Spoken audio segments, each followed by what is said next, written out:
ആ സമയത്തെ സൂചിപ്പിച്ചുകൊണ്ടാണ് അല്ലാഹു സുബ്ഹാനഹു വ തആല പരിശുദ്ധമായ ഖുർആനിലെ നിരവധി ആയത്തുകൾ ആരംഭിക്കുന്നത്.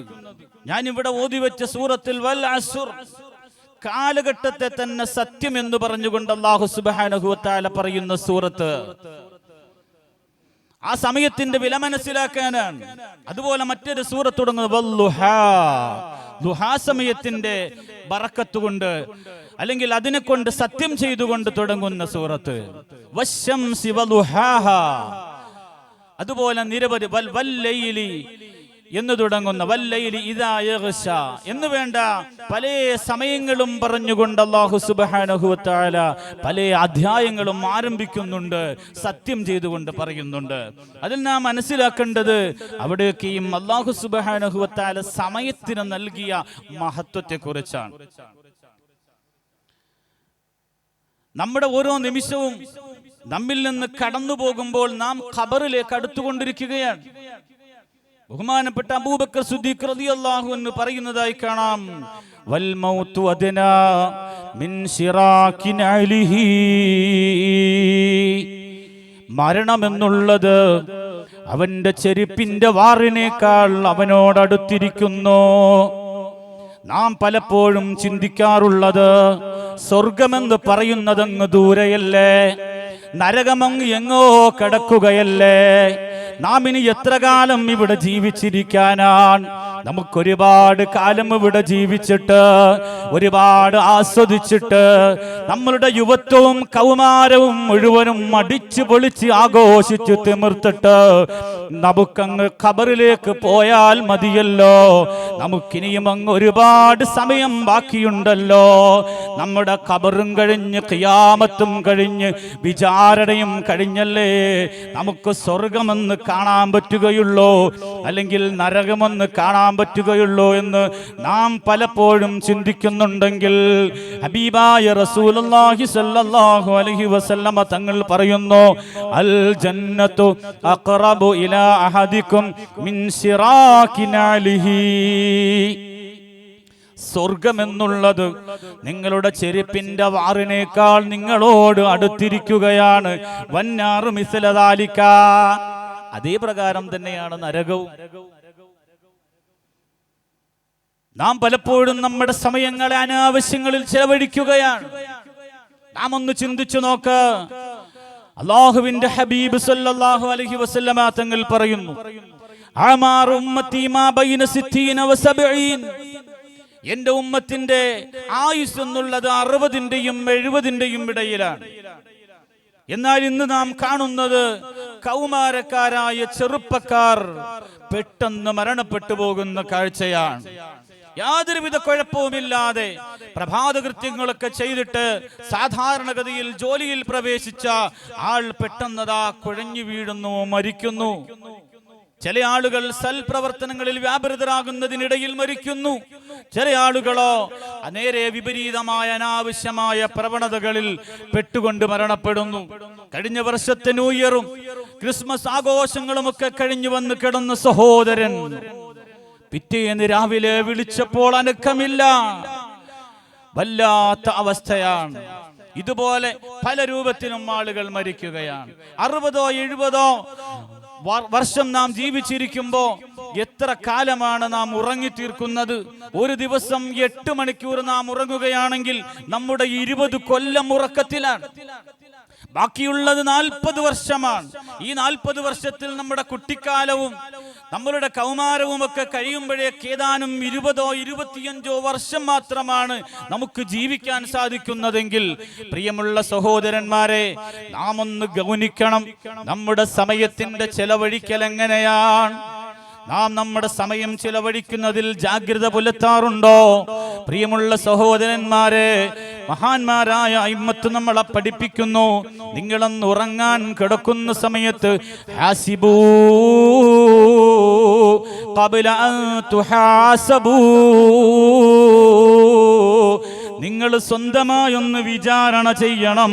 നിങ്ങൾ വിചാരണ ചെയ്യപ്പെടുന്നതിന് മുമ്പ് നാം ഒന്ന് പ്രഭാതത്തിലായി, ഉച്ചയ്ക്കായി, വൈകുന്നേരമായി, രാത്രിയായി നാം ഉറക്കത്തിന് വേണ്ടി കട്ടിലിലേക്ക് പോയി കിടക്കുന്ന സമയം നാം ഒന്ന് ആലോചിക്കണം, ഇന്ന് ഞാൻ എന്തൊക്കെ പ്രവർത്തനങ്ങളാണ് ചെയ്തത്? ഞാൻ ഇന്ന് സുബഹി നിസ്കരിച്ചിട്ടുണ്ടോ? സുബഹി നിസ്കാരത്തിന് ശേഷം ഒരല്പമെങ്കിലും ഞാൻ വിശുദ്ധമായ ഖുർആൻ പാരായണം ചെയ്തിട്ടുണ്ടോ? അതിന് ശേഷം ഞാൻ ദിക്ർ ചൊല്ലിയിട്ടുണ്ടോ? തസ്ബീഹ് ചൊല്ലിയിട്ടുണ്ടോ? ളുഹർ കൃത്യമായി ഞാൻ നിസ്കരിച്ചിട്ടുണ്ടോ?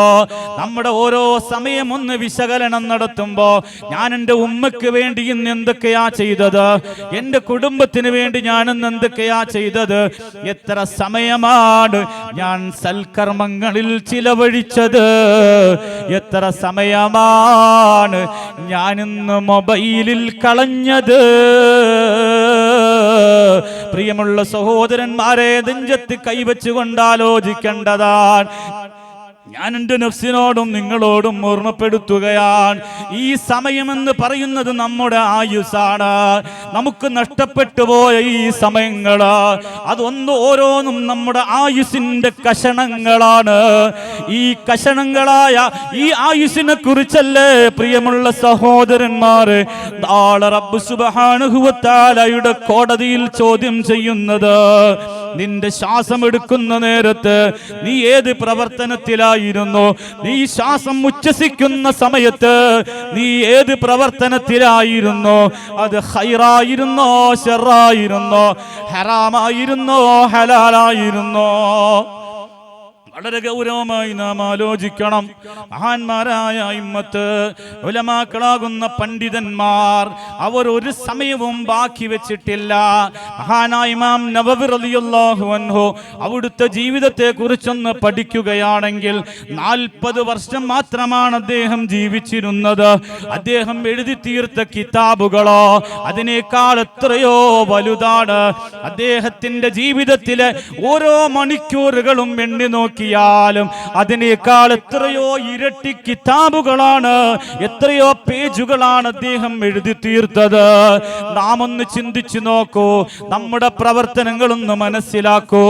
നാം ഓരോ ദിവസവും കഴിച്ചുകൂട്ടുന്ന സമയങ്ങള് ഹറാമിലോ ഹലാലിലോ എന്ന് വേണ്ട ഒരുവിധമായ ഉപകാരത്തിലും ഉഖ്റവിയോ ദുന്യവിയോ ആയ യാതൊരു ഉപകാരവും ഇല്ലാതെ എത്ര സമയമാണ് നാം പാഴാക്കി കളയുന്നത്?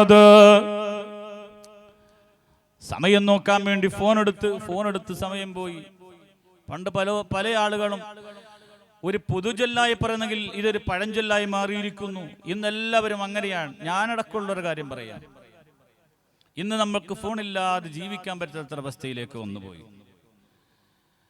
പല ആളുകളും ഈ കഴിഞ്ഞ മാസത്തില് ഞാൻ നമ്മുടെ മദ്രസയിലെ മുഅല്ലിമീങ്ങളുടെ ഒരു മാസികയുണ്ട്,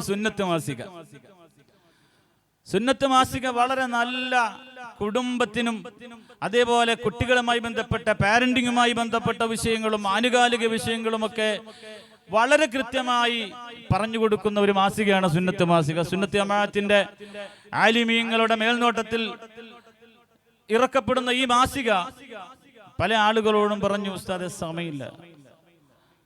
ഞാൻ പറഞ്ഞു, നിങ്ങളത് വായിച്ചില്ലെങ്കിൽ ഒരെണ്ണം വാങ്ങണം.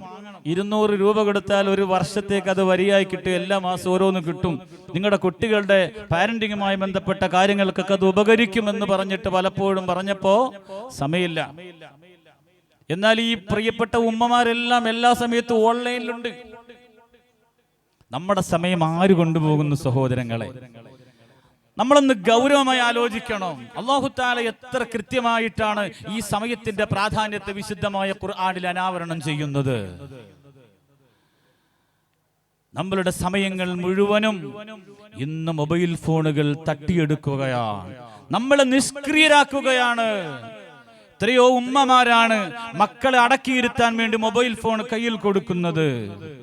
പ്രിയമുള്ള സഹോദരന്മാരെ, സഹോദരിമാരെ, അവരുടെ കയ്യിൽ കഞ്ചാവിന്റെ പൊതി കൊടുക്കുന്നതിനേക്കാളും ലഹരി വസ്തു വെച്ചു കൊടുക്കുന്നതിനേക്കാളും മാരകമാണെന്ന് അതിനെക്കുറിച്ച് പഠിച്ച സൈക്കോളജിസ്റ്റുകൾ നിരന്തരം നമ്മളോട് പറഞ്ഞുകൊണ്ടിരിക്കുകയാണ്. എന്നാലും നമുക്ക് പറ്റൂല. കാര്യം എന്താ? നമുക്ക് നമ്മുടെ മക്കളെ ഉപദേശിക്കാൻ യോഗ്യതയില്ല. മൊബൈൽ എടുക്കരുതെന്ന് കുട്ടീനോട് പറയാൻ പറ്റുമോ? കാര്യം എന്താ? കുട്ടിയോട് എടാ പോയിരുന്നു പടി എന്ന് പറഞ്ഞിട്ട് ഉമ്മ അപ്പുറത്ത് ഫോൺ എടുക്കാണ്, അല്ലേ?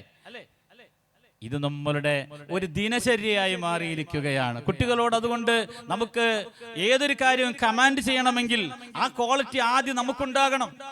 മോനെ നിസ്കരിക്കൂ എന്ന് ഉമ്മ മകനെ ഉപദേശിക്കണമെങ്കിൽ, വാപ്പ മക്കളെ ഉപദേശിക്കണമെങ്കിൽ ആദ്യം ഉമ്മയും ഉപ്പയും നിസ്കാരമുള്ളവരായിരിക്കണം. അത് ഉപദേശത്തിന്റെ ഒരു അദബാണ്, നസീഹത്തിന് ഒരു അദബുണ്ട്. അതിന്റെ അദബാണ് ഏതൊരു കാര്യമാണോ നിർദ്ദേശിക്കുന്നത് അത് അവരിൽ ഉണ്ടാകണമെന്നാണ്. അപ്പോ നമുക്ക് ഇത് ഒഴിവാക്കാൻ പറ്റാത്ത സാഹചര്യമാണ്. അതുകൊണ്ട് നമുക്ക് നമ്മുടെ മക്കളെ പോലും ഉപദേശിക്കാൻ പറ്റാത്ത അവസ്ഥയിലേക്ക് നമ്മുടെ സമൂഹം മാറിയിട്ടുണ്ട്. അല്ലാഹു സുബ്ഹാനഹു വ തആല സൽബുദ്ധി നൽകുമാറാകട്ടെ. പ്രിയമുള്ള സഹോദരങ്ങളെ, ദീർഘമായി സംസാരിക്കാൻ ഇവിടെ സമയമില്ല. അല്ലാഹു സുബ്ഹാനഹു വ തആല നമ്മുടെ മുഴുവൻ കാര്യങ്ങളും വിജയത്തിലും സന്തോഷത്തിലുമാക്കി തരുമാറാകട്ടെ. നമ്മുടെ മക്കളെ അല്ലാഹു നന്നാക്കി തരുമാറാകട്ടെ. സമയത്തിന് വേണ്ടതുപോലെ പരിഗണിച്ചുകൊണ്ട് സമയം മുഴുവനും അല്ലാഹുവിന്റെ ഇബാദത്തിലായി കഴിച്ചു കൂട്ടാൻ നമുക്കെല്ലാം അല്ലാഹു തൗഫീഖ് നൽകുമാറാകട്ടെ. പ്രിയമുള്ള സഹോദരങ്ങളെ, നാം ഖബറിലേക്ക് ചെന്ന് കഴിഞ്ഞാൽ ഇവിടുത്തെ യാതൊരു വിധമായ സംവിധാനങ്ങളും അവിടെ ഉണ്ടാവുകയില്ലല്ലോ. നമുക്കവിടെ കൂട്ടായിട്ടുള്ളത് നമ്മുടെ സൽക്കർമ്മങ്ങൾ മാത്രമാണല്ലോ. സൽക്കർമ്മവും ദുഷ്കർമ്മവും ഓരോ കർമ്മവും നമ്മുടെ ഓരോ നിമിഷങ്ങളിലും നമ്മളിലൂടെ കടന്നു പോകുന്നതാണ്. നാം ചെയ്യുന്ന പ്രവർത്തനങ്ങൾ പ്രവർത്തനങ്ങളാകുമ്പോൾ നമ്മുടെ സമയവും അതിനുവേണ്ടി ചിലവഴിക്കുന്നതായി അത് അനാവശ്യത്തിലായാൽ, മൊബൈൽ ഫോണിലൂടെയുള്ള അനാവശ്യമായ റീൽസുകളിലായാൽ, അതുപോലെയുള്ള നമ്മുടെ നേരം പോക്കുകളിലായാൽ നമ്മുടെ സമയമങ്ങ് കൊണ്ടുപോയി. പ്രിയമുള്ള സഹോദരങ്ങളെ, ഓരോ നിമിഷവും നമ്മുടെ അമലുകൾ എണ്ണപ്പെടുന്ന സമയങ്ങളായതുകൊണ്ട് നാം അതിനെ പ്രത്യേകം പരിഗണിക്കണമെന്ന് എൻ്റെ നഫ്സിനോടും നിങ്ങളോടും ഓർമ്മപ്പെടുത്തുന്നു.